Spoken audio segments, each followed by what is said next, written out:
saya Ruth Marina Pasaribu, NIM 7193341025 dari kelas C Pendidikan Ekonomi Stambuk 2019. Di sini saya akan menjelaskan materi mengenai sosialisme Marxisme untuk memenuhi tugas ujian tengah semester mata kuliah Sejarah Pemikiran Ekonomi. Apakah teman-teman tahu apa itu sosialisme? Ya, sosialisme adalah serangkaian sistem ekonomi dan sosial yang ditandai dengan kepemilikan sosial atas alat-alat produksi dan manajemen mandiri pekerja, serta teori dan gerakan politik yang terkait dengannya. Selain itu, kepemilikan sosial dapat berupa kepemilikan negara, kolektif, koperasi, atau kepemilikan sosial atau ekuitas. Ada banyak varian sosialisme dan tidak ada definisi tunggal yang merangkum semuanya. Dengan kepemilikan sosial menjadi elemen umum yang dimiliki berbagai variannya. Sosialis merujuk pada orang yang menganut paham sosialisme. Selanjutnya, sosialis dibagi menjadi dua, dalam bentuk non-pasar dan pasar. Yang pertama, sosialisme non-pasar melibatkan penggantian pasar, faktor, dan uang dengan kriteria teknis berdasarkan perhitungan yang dilakukan dalam bentuk barang dan demikian menghasilkan mekanisme ekonomi yang berfungsi sesuai dengan hukum ekonomi yang berbeda dari kapitalisme. Selain itu, sosialisme non-pasar bertujuan untuk menghindari ketidakefisienan dan krisis yang secara tradisional diasosiasikan dengan akumulasi kapital dan sistem profit. Selanjutnya, gerakan politik sosialis mencakup serangkaian filsafat politik yang berasal dari gerakan revolusioner pertengahan hingga akhir abad ke-18. Dan karena adanya kepedulian terhadap masalah sosial yang terkait dengan kapitalisme. Pada akhir abad ke-19, setelah karya Marx dan kolaboratornya Fritz Engels, sosialisme telah menjadi oposisi terhadap kapitalisme dan menganjurkan sistem pasca-kapitalis yang didasarkan pada suatu bentuk kepemilikan sosial atas alat produksi. Pada tahun 1920-an, demokrasi sosial dan komunisme menjadi dua kecenderungan politik dominan di gerakan sosialis internasional. Pada masa tersebut, sosialisme muncul sebagai gerakan sekuler paling berpengaruh pada abad ke-20 di seluruh.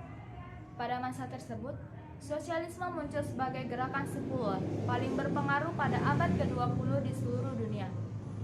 Sosialisme adalah ideologi politik atau pandangan dunia gerakan politik yang luas dan terpecah-pecah.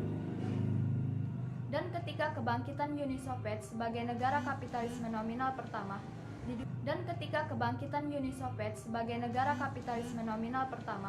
di dunia menyebabkan menyebarnya asosiasi sosialisme dengan model ekonomi Soviet. Beberapa ekonom dan intelektual berpendapat bahwa dalam praktiknya model tersebut berfungsi sebagai bentuk kapitalisme negara, administrasi tidak terencana, atau ekonomi komando. Selanjutnya, pemikiran Marx dan Fritz Engels berpendapat bahwa sosialisme akan muncul dari keharusan sejarah kapitalisme yang diberikan sendiri, sudah usang dan tidak berkelanjutan akibat dari meningkatnya kontradiksi internal yang muncul dari perkembangan kekuatan produktif dan teknologi. Itu menjadi kemajuan dalam kekuatan produktif yang dikombinasikan dengan hubungan sosial lama dengan produksi kapitalisme yang akan menghasilkan kontradiksi dan kemudian mengarah ke kesadaran kelas pekerja.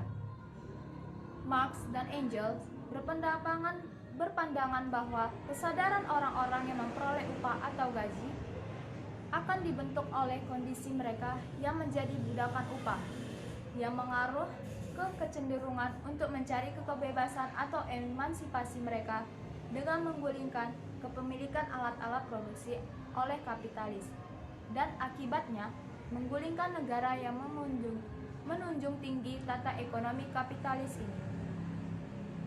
Bagi Marx dan Engels, kondisi ini menentukan kesadaran dan mengakhiri peran kelas kapitalis yang pada akhirnya mengarah ke masyarakat tanpa kelas di mana negara akan melenyap.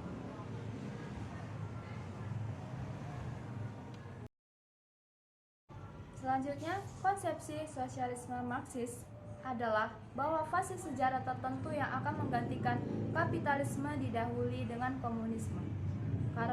Karakteristik utama dari sosialisme adalah bahwa kaum proletar akan mengontrol alat-alat produksi melalui negara buruh yang didirikan oleh pekerja di kepentingan mereka. Kegiatan ekonomi masih akan diatur melalui penggunaan sistem intensif dan kelas sosial masih akan ada, tetapi untuk tingkat yang lebih rendah dan berkurang di bawah kapitalisme. Selanjutnya, bagi kaum Marxis ortodoks, sosialisme adalah tahap yang lebih rendah dari komunisme berdasarkan prinsip dari masing-masing sesuai dengan kemampuannya untuk setiap orang sesuai kontribusinya. Sementara itu, komunisme tahap atas didasarkan pada prinsip dari masing-masing sesuai dengan kemampuannya untuk setiap orang sesuai kebutuhannya. Tahap atas menjadi mungkin hanya setelah tahap sosialis mengembangkan lebih lanjut efisiensi ekonomi dan otomatisasi produksi menyebabkan berlimpah-limpahnya barang dan jasa.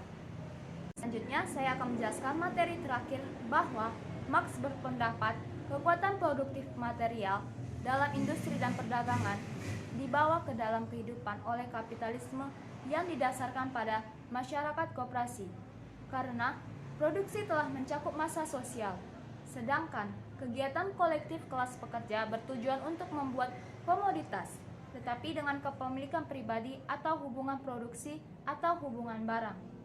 Konflik antar upaya kolektif di kalangan pabrik besar dan kepemilikan pribadi akan membawa keinginan kesadaran dalam kelas pekerja untuk membangun kepemilikan kolektif sepadan dengan upaya kolektif pengalaman sehari-hari mereka.